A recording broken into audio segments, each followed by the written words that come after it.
I now recognize Mr. Finstad from the great state of Minnesota for 5 minutes. Thank you, Chairman Williams. Thank you for holding this important hearing today, and thank you to our witness, Dr. Mulligan, for being here.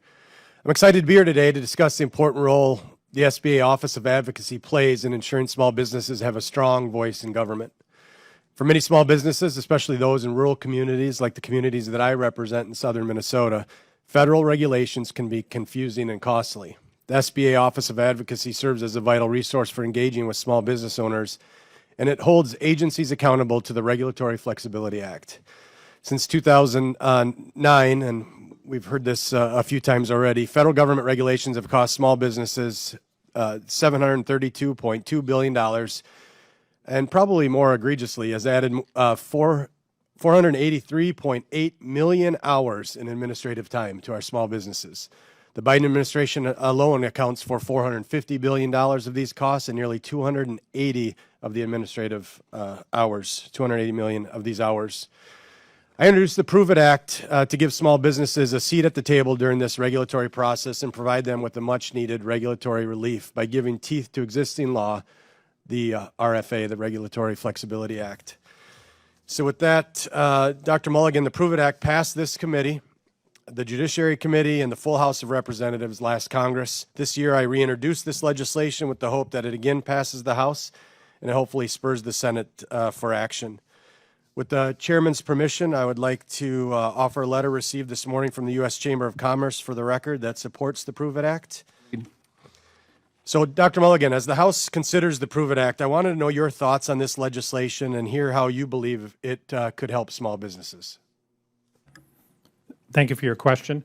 The fictional certifications is an even bigger problem than was thought, and this committee was early to identify it as a serious problem, and legislation such as the Prove It Act is directly trying to solve that problem, and that's a problem that needs solving.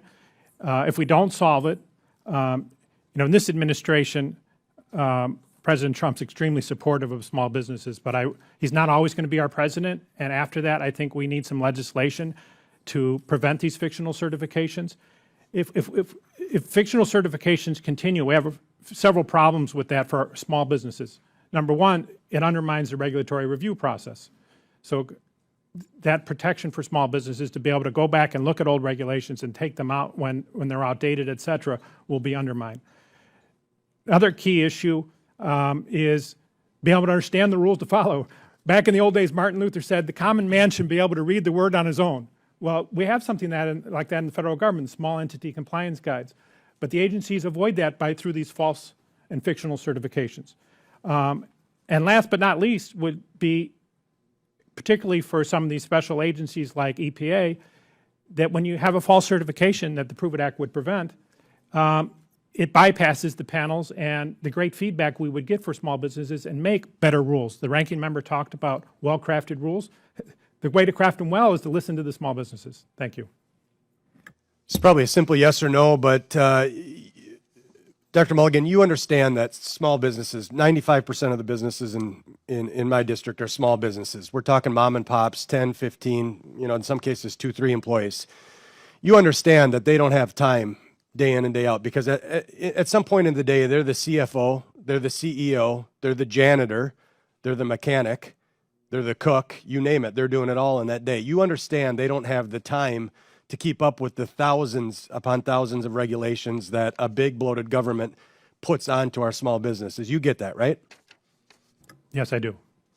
All right. So a tool like the Prove It Act is something that will provide opportunities for common sense to prevail for our small businesses again. So how would the Prove It Act aid your office to influence or challenge agency rules that underestimate their impact on small businesses? Well, the Prove It Act gives additional role to small business voice, maybe delivered through the Office of Advocacy, in terms of questioning these fictional certifications and going ahead with a rule that acknowledges the cost that it creates and helps with the compliance and finding alternatives, less costly alternatives of achieving the same goals.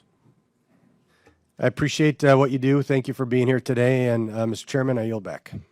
Gentlemen.